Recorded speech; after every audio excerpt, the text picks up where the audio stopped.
क्यों पाकिस्तान, कोई सबूत ही दिखा दो यार कि पाकिस्तान ने, जैसे हमने आप लोगों को सबूत दिखाया है, एक अभी भी हमारे पास है, एक को हमने चाय पिला के वापस भी कर दिया आप लोगों के पास, सबूत तो दिखा दो यार। कोई चीज होती है पाकिस्तान, क्यों पाकिस्तान?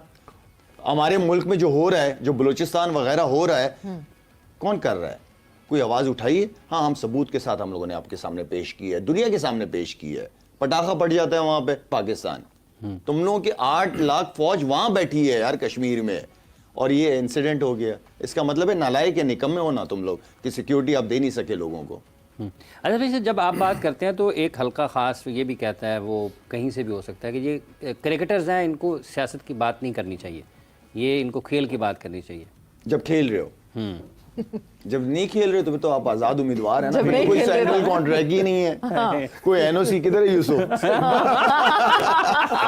यूसुफ किधर है? मैं यूसुफ को मिस कर रहा हूँ। पीसीबी को आधा पीएसएल खत्म होने के बाद याद आया कि वो तो बैटिंग कोच है, वो क्यों टीवी पे बैठा हुआ है? अचानक ही किसी ने किसी दिन सोचो कसम से, आधा पीएसएल हो गया तो हम उसको कह रहे हैं कि तुम तो बैटिंग कोच हो पाकिस्तान की, तुम टीवी पे क्यों बैठे हो? ये भी कम्युनिकेशन गैप है, बैटिंग कोच बात शायद ये भी कम्युनिकेशन गैप है। ऑब्वियसली यार, इट्स अ ब्लंडर। ये ना अहली है, ये कम्युनिकेशन गैप नहीं है। पीसीबी प्रोफेशनल इदारा है यार। वो मोहम्मद यूसुफ यहाँ पे बैठ के आधे से ज्यादा पीएसएल कर गया, तो अब उनको ख्याल आ रहा है कि यूसुफ क्यों बैठा है, वो तो पाकिस्तान का हेड कोच है।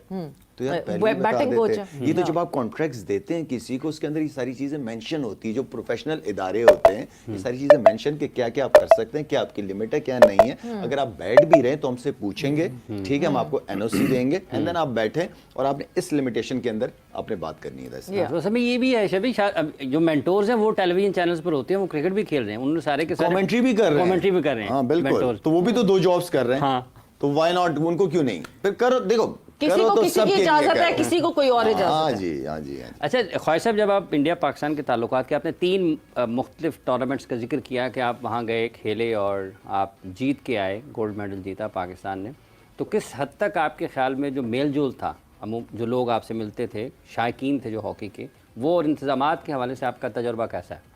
देखिए, हम लखनऊ में खेले, वहाँ पे मुस्लिम पॉपुलेशन ज़्यादा है, तो वहाँ पे तो बहुत अप्रिसिएशन थी, बहुत ज़्यादा। क्राउड भी 60-70% जो मुस्लिम था। और फिर हम एशिया कप 89 में दिल्ली में खेले, वो तो पैक स्टेडियम, तो वहाँ पर वही था जब हम जीते हैं, तो वो बिल्कुल 82 में पाकिस्तान वर्ल्ड कप भी जीता वहाँ पे। एग्जैक्टली, तो वो बिल्कुल ऐसे था जैसे एक स्टेडियम पैक था, लेकिन लगता था कोई बैठ। वैभव सूर्यवंशी, ये वो नाम है कि जिसने इंडियन क्रिकेट को मुकम्मल तौर पर बदल दिया। हाँ, इंडियन क्रिकेट, ना सिर्फ इंडियन बल्कि दुनिया क्रिकेट ये बात समझती थी कि जब प्लेयर 20 से 25 साल का मैच्योर होता है वो तब परफॉर्म करता है, लेकिन ना भैया ना।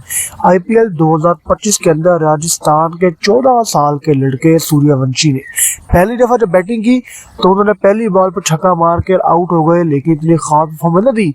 लेकिन जैसे ही उनको दूसरा मौका मिला उन्होंने 35 बॉल पे 100 कर दिया।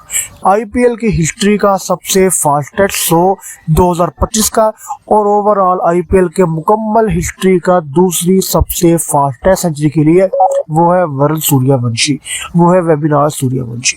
विक्रांत गुप्ता कहना है कि वेबिनार सूर्यवंशी ने इंडियन क्रिकेट को मुकम्मल तौर पर चेंज कर दिया।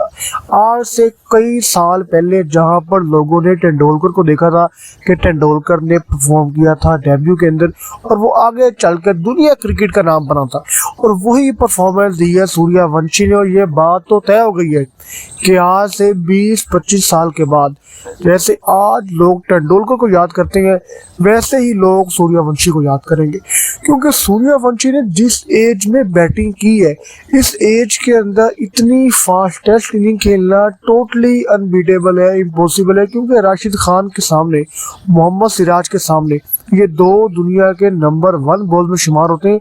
इनको भी अगर किसी ने छक्के मारे हैं तो वह सूर्यवंशी।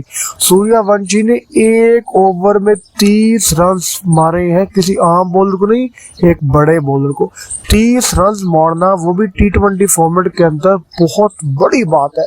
इतनी फास्टेस्ट इनिंग खेली है, इतनी फास्टेस्ट कि अपनी टीम को मैच जितवा दिया। अगरचे राजस्थान रॉयल आईपीएल से बाहर हो गई है, लेकिन जो मैच खेला है उसके बाद राजस्थान रॉयल आईपीएल का रोल बहुत इंपॉर्टेंट है। और इवन कि मुझे उससे भी ज्यादा अफसोस हुआ कि 2 प्लेयर जो पाकिस्तान, जो मैंने देखे उनकी सोशल मीडिया पे ट्वीट्स वगैरह, वो इंडिया से इतनी क्रिकेट खेले हुए हैं, एम्बेसडर्स रह चुके हैं, टॉप क्रिकेटर्स रह चुके हैं, उनकी तरफ से डायरेक्ट पाकिस्तान। भाई क्यों पाकिस्तान? कोई सबूत ही दिखा दो यार कि पाकिस्तान ने, जैसे हमने आप लोगों को सबूत दिखाया है, एक अभी भी हमारे पास है, एक को हमने चाय पिला के वापस भी कर दिया आप लोगों के पास। सबूत तो दिखा दो यार। कोई चीज होती है पाकिस्तान, क्यों पाकिस्तान? हमारे मुल्क में जो हो रहा है, जो बलूचिस्तान वगैरह हो रहा है, कौन कर रहा है? कोई आवाज उठाइए। हाँ, हम सबूत के साथ हम लोगों ने आपके सामने पेश की है, दुनिया के सामने पेश की है। पटाखा पड़ जाता है वहां पे, पाकिस्तान। तुम लोगों की 8 लाख फौज वहां बैठी है यार कश्मीर में, और ये इंसिडेंट हो गया। इसका मतलब है नालायक या निकम्मे हो ना तुम लोग कि सिक्योरिटी आप दे नहीं सके लोगों को। अच्छा वैसे जब आप बात करते हैं तो एक हल्का ख़ास ये भी कहता है, वो कहीं से भी हो सकता है कि ये क्रिकेटर्स हैं, इनको सियासत की बात नहीं करनी चाहिए, ये इनको खेल की बात करनी चाहिए। जब खेल रहे हो, जब नहीं खेल रहे हो तो फिर तो आप आजाद उम्मीदवार है ना, जब फिर नहीं कोई खेल रहे सेंट्रल हो। कॉन्ट्रैक्ट ही नहीं है। कोई एनओसी किधर है? यूसुफ यूसुफ किधर है? मैं यूसुफ को मिस कर रहा हूँ। पीसीबी को आधा पीएसएल खत्म होने के बाद याद आया कि वो तो बैटिंग कोच है, वो क्यों टीवी पे बैठा हुआ है यार? अचानक ही अफसोस। किसी ने किसी दिन सोचो देख लिया कसम कि- से यार। आधा पीएसएल हो गया तो हम उसको कह रहे हैं कि तुम तो बैटिंग कोच हो पाकिस्तान की, तुम टीवी पे क्यों बैठ बैठे नहीं हुए सकते हो? हैं। ये भी कम्युनिकेशन गैप पाकिस्तानी है पहले शायद है, बैटिंग कोच बाद में। हाँ। शायद भी, ये भी कम्युनिकेशन गैप है, ऑब्वियसली यार, इट्स अ ब्लंडर। ब्लंडर। एक ये नाअहली है। ये प्रोफेशनल communication gap इदारा, नहीं है। पीसीबी प्रोफेशनल इदारा है यार। हाँ। वो मोहम्मद यूसुफ यहाँ पे बैठ के आधे से ज्यादा पीएसएल कर गया, तो अब उनको ख्याल आ रहा है कि यूसुफ क्यों बैठा है, वो तो पाकिस्तान का हेड कोच है। तो यार पहले ही बता बैटिंग कोच देते। है। ये तो जब आप कॉन्ट्रैक्ट्स देते हैं किसी को, उसके अंदर ये सारी चीजें मेंशन होती है, जो प्रोफेशनल इदारे होते हैं, ये सारी चीजें मेंशन कि क्या क्या आप कर सकते हैं, क्या आपकी लिमिट है, क्या नहीं है। अगर आप बैठ भी रहे हैं तो हमसे पूछेंगे, ठीक है, हम आपको एनओसी देंगे, एंड देन आप बैठे और आपने इस लिमिटेशन के अंदर आपने बात करनी है। वैसे Yeah. तो समय ये भी है शबी, जो मेंटोर्स हैं वो टेलीविजन चैनल्स पर होते हैं, वो क्रिकेट भी खेल रहे हैं, उन्होंने सारे के सारे कमेंट्री भी कर रहे हैं। कमेंट्री भी कर रहे हैं। हाँ बिल्कुल, mentors। तो वो भी तो 2 जॉब्स कर रहे हैं। हाँ। तो व्हाई नॉट, उनको क्यों नहीं? फिर करो, देखो किसी करो को तो किसी सबके की लिए इजाजत करो। है, किसी को कोई और हाँ इजाजत है। जी, हाँ जी, हाँ जी। अच्छा ख्वाहिश साहब, जब आप इंडिया पाकिस्तान के ताल्लुकात के, आपने 3 मुख्तलिफ टूर्नामेंट्स का जिक्र किया कि आप वहाँ गए, खेले और आप जीत के आए, गोल्ड मेडल जीता पाकिस्तान ने, तो किस हद तक आपके ख्याल में जो मेल जोल था, जो लोग आपसे मिलते थे, शायकीन थे जो हॉकी के, वो और इंतजामात के हवाले से आपका तजुर्बा कैसा है? देखिए, हम लखनऊ में खेले, वहाँ पे मुस्लिम पॉपुलेशन ज़्यादा है, तो वहाँ पे तो बहुत अप्रिसिएशन थी, बहुत ज़्यादा। क्राउड भी 60-70% जो मुस्लिम था। और फिर हम एशिया कप 89 में दिल्ली में खेले, इट वाज पैक स्टेडियम, तो वहाँ पर वही था जब हम जीते हैं, तो वो बिल्कुल 82 में पाकिस्तान वर्ल्ड कप भी जीता वहाँ पे। एग्जैक्टली। तो वो बिल्कुल ऐसे था जैसे एक स्टेडियम पैक था, लेकिन लगता था कोई बैठा नहीं हुआ। हाँ। तो बल्कि मज़ा आता है ऐसी इन्वायरमेंट में खेलने में। वहाँ पर बड़े वाक़यात भी हुए, लेकिन अल्हम्दुलिल्लाह जो प्लेयर होता है उसका 2 जगह पे फोकस होता है। नंबर 1, एज ए, जैसे शायद मैंने कहा, एम्बेसडर, कि मैं अपने मुल्क को रिप्रेजेंट कर रहा हूँ, तो मैंने इसके ज़रिए से अपने ताल्लुकात बेहतर करने